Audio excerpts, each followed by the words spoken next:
In more transport turmoil, hundreds of thousands of airline passengers faced further travel misery this week, with warnings that disruptions could continue until Friday. Yesterday, flight schedules were torn apart, leaving holidaymakers stranded and planes grounded after Britain's air traffic control system failed in the worst outage for more than a decade. Downing Street has confirmed an investigation is being carried out into the collapse, which caused a third of all flights to and from the UK to be cancelled. The Transport Secretary apologised on talkTV to those affected.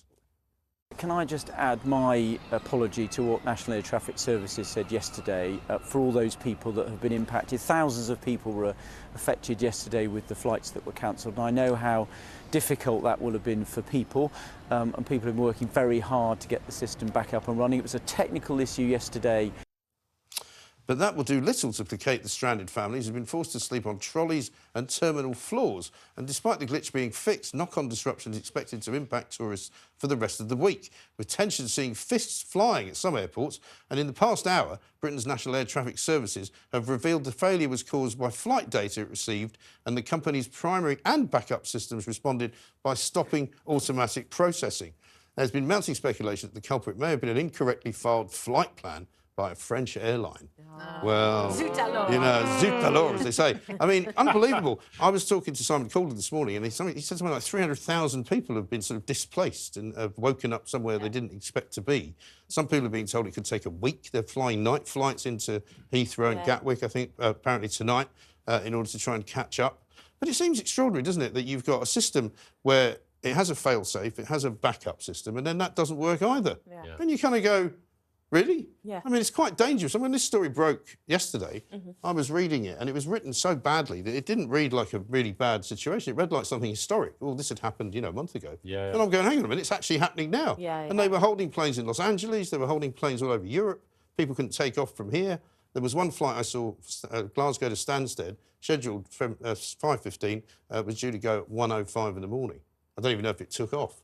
There's nothing worse. It's the last weekend for the school holidays as well. Do you think it's more worrying that it was possibly the French inputting something badly, rather than my first thought, and I don't know whether it was your first thought.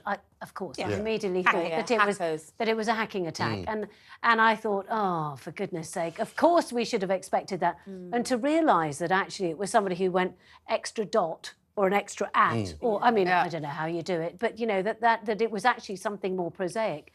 Actually, I don't know, I thought, there was part of me found it more worrying. Well, I think the fact that it happened at all is pretty worrying. This is the thing, is that can something so minor, like an incorrectly filed flight plan, cause so much damage and so much disruption? That's what I can't get my head around. I don't know what an incorrectly filed flight plan. Please tell me, Ian, what does an incorrectly filed... It's a film, isn't it? Is it when you order a vegan meal? Carnage up there in the tower. That's really? Do you know what? I've never been in... I've had a couple of delays. We've all had a few delays at airports. I've never had one of those, you know, sleeper... I swear, if that happened, I'm out of there. I'm not hanging around an airport. I'm going to take the family, check into a hotel, have another couple of days. Yeah, but you can't, though. That's the thing. Well, that's if you're coming home. But you can't sometimes find a hotel because all the hotels are like, you know, the first lot... But go and lay on the beach. That week's gone. Here's another week. But also, come in. What they don't say you're going to be taking off in 12 hours. They'll say, you know, we'll give you more information in an hour. Yeah. Well, that's information in 2 or 3 hours. If you've checked your bags as well, you can't get them back. So what are you going to wear for your extra week? There were people, weren't there, sitting on an actual plane on the tarmac for about 8 hours. They were on the plane. They wouldn't let them off. They ran out of beer at Mallorca at the bar. No, a friend of mine was flying back from Mexico. They'd been to the Taylor Swift concert, as you do, and they were to see Taylor Swift. Yeah, twice. Twice to Mexico. No, big old That's a long way to go for a gig, two concerts. Well, I think she's pretty good. This I have to say, this was very, very cute. This is a great friend of mine who's our age, who went with his teenage daughter, just the two of them, and went to not one but 2 Taylor Swift concerts. Anyway, they landed back at Heathrow or Gatwick, wherever it was, and couldn't get off the plane. Even though they had landed and they were home, but for some reason they weren't allowed off the plane. So how long were they sitting on a plane for? About 6 hours. Oh, that's the worst. And why would that have to... I don't what kind of system? Pull the trolley up, man, you know. Exactly. Get one of those... I think the problem is with all of these things is that you don't get told, because I got stuck somewhere. I got stuck in Costa Rica because of the Icelandic volcano. The Icelandic volcano, and and when we discovered it, you know, we found out about it. We all got alerts saying, you know, it's not happening, and of course the thing is they didn't say it's going to be 2 days, Right. 3 days, 4 days, or whatever. No. So we just thought, flipping hell, how are we going to get we've got jobs to go to, you know? Yeah.